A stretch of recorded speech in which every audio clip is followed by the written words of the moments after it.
आखिरी अमृत स्नान पर उमड़ा आस्था का सैलाब। भक्ति के रंग में सराबोर हुई प्रयागराज की गलियां। 12 साल बाद अब कहां होगा भक्ति का समागम। दोस्तों, ये तस्वीरें बनी हैं इतिहास। आखिरी अमृत स्नान की 26 फरवरी को शिवरात्रि के मौके पर अमृत स्नान करने के लिए लाखों लोगों का हुजूम प्रयागराज की धरती पर पहुंचा और अमृत स्नान कर इसका साक्षी बना। तस्वीरों में दिख रही भीड़ से आप समझ सकते हैं कि लोगों में इस महाकुंभ को लेकर कितनी श्रद्धा है। 13 जनवरी की पौष पूर्णिमा तिथि से शुरू हुआ था। महाशिवरात्रि के दिन महाकुंभ में लाखों की संख्या में लोग आए और संगम में पवित्र डुबकी लगाई। ऐसे में लोगों के मन में सवाल आ रहा होगा कि भला अब अगला कुंभ मेला कहां और कब लगेगा, कब इसका आयोजन होगा और कौन से शहर में अब फिर से साधु संतों और नागा साधुओं का ये हुजूम फिर से देखने को मिलेगा। आज हम आपको इस वीडियो में इन्हीं सभी सवालों के जवाब देने वाले हैं और उनकी तैयारियों के बारे में भी बताएंगे। लेकिन पहले आप इस वीडियो में आगे बढ़ने से पहले द कर्मा चैनल को सब्सक्राइब जरूर कर लीजिए। तो दोस्तों, कुंभों के कुंभ महाकुंभ का शिवरात्रि के मौके पर समापन हो गया। लोगों में इस मौके पर खास उत्साह देखने को मिला। दोस्तों, जहां ये महाकुंभ 144 साल बाद लगा, इसी तरह हर 12 साल में भारत के 4 स्थानों पर कुंभ मेले का आयोजन किया जाता है। इसके अलावा पूर्ण कुंभ और अर्ध कुंभ का आयोजन भी किया जाता है।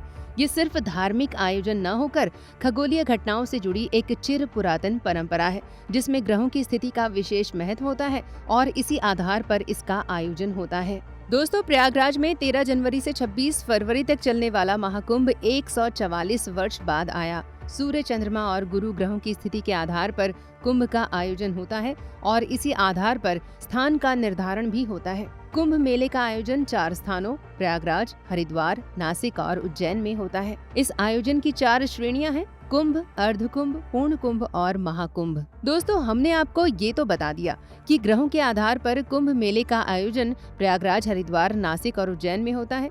लेकिन ये कैसे निर्धारित किया जाता है कि कब और कहां इस कुंभ का आयोजन किया जाएगा? अब महाकुंभ के बाद कुंभ का आयोजन किस शहर में किया जाएगा, चलिए ये भी जान लेते हैं। तो दोस्तों, जब कुंभ का आयोजन किया जाता है तो ग्रहों को ध्यान में रखकर इसका फैसला लिया जाता है। कुंभ राशि में बृहस्पति प्रवेश होने पर और मेष राशि में सूर्य के प्रवेश होने पर कुंभ का आयोजन हरिद्वार में किया जाता है। हरिद्वार और प्रयाग में कुंभ पर्वों के बीच 6 वर्ष के अंतराल में अर्ध कुंभ का भी आयोजन किया जाता है। मेष राशि के चक्र में बृहस्पति और सूर्य, साथ ही चंद्रमा के मकर राशि में प्रवेश करने पर अमावस्या के दिन कुंभ का मेला प्रयागराज में किया जाता है। वहीं मेष राशि में सूर्य के प्रवेश होने पर कुंभ का आयोजन उज्जैन में किया जाता है। वृषभ राशि में बृहस्पति प्रवेश होने पर कुंभ मेले का आयोजन गोदावरी नदी तट पर नासिक में किया जाता है। दोस्तों, अब साल 2027 में कुंभ मेले का आयोजन नासिक में ही किया जाएगा। ये मेला हर 12 वर्ष में एक बार आयोजित होता है। आखिरी बार नासिक में ये मेला 2015 में आयोजित किया गया था। इसके बाद अब 2027 में लगेगा। कुंभ मेला एक प्रमुख धार्मिक आयोजन है जिसमें लाखों श्रद्धालु गंगा, यमुना, गोदावरी और पवित्र नदियों में स्नान करने आते हैं। नासिक में कुंभ मेला विशेष रूप से इसलिए महत्वपूर्ण है क्योंकि ये स्थान गोदावरी नदी के किनारे स्थित है। हिंदू धर्म के अनुसार गोदावरी नदी भी पवित्र नदियों में गिनी जाती है और इसमें स्नान करने से व्यक्ति के सारे पाप धुल जाते हैं। इस मेले का इतिहास बहुत पुराना है। हिंदू धर्म के अनुसार जब देवताओं और असुरों ने समुद्र मंथन किया था, तब अमृत कलश गिरकर नासिक में गोदावरी नदी के किनारे पर आ गिरा था। इसी वजह से नासिक का महत्व बढ़ गया है। यहाँ हर 12 साल में कुंभ मेला आयोजित किया जाता है और ये एक तरह से धार्मिक तीर्थ यात्रा का भी रूप है। तो दोस्तों, ये हो गई कुंभ की बात। अब आपको ये बता देते हैं कि आखिरकार प्रयागराज, हरिद्वार, नासिक और उज्जैन में ही कुंभ मेला क्यों लगता है। दोस्तों, इसके पीछे एक कहानी है। कुंभ मेले का आयोजन हिंदू धर्म की पौराणिक कथाओं से जुड़ा हुआ है।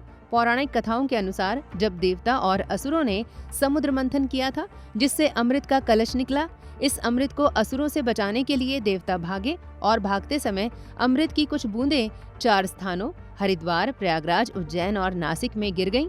इसलिए इन स्थानों को पवित्र माना गया और इन जगहों पर कुंभ मेले का आयोजन किया जाने लगा। दोस्तों, यही वजह है कि प्रत्येक 12 साल में समय समय पर कुंभ का आयोजन इन स्थानों पर किया जाता है। दोस्तों, अगर आपको इस बार प्रयागराज में आयोजित हुए महाकुंभ में जाने का सौभाग्य प्राप्त नहीं हुआ है, तो आप नासिक में लगने वाले कुंभ में जा सकते हैं और पुण्य प्राप्त कर सकते हैं। दोस्तों, आप आपको कैसा लगा हमारा ये इन्फॉर्मेटिव वीडियो हमें कमेंट सेक्शन में लिखकर ज़रूर बताइएगा। और हाँ, जाते जाते हमारे इस वीडियो को लाइक, शेयर और चैनल को सब्सक्राइब करना बिल्कुल ना भूलें।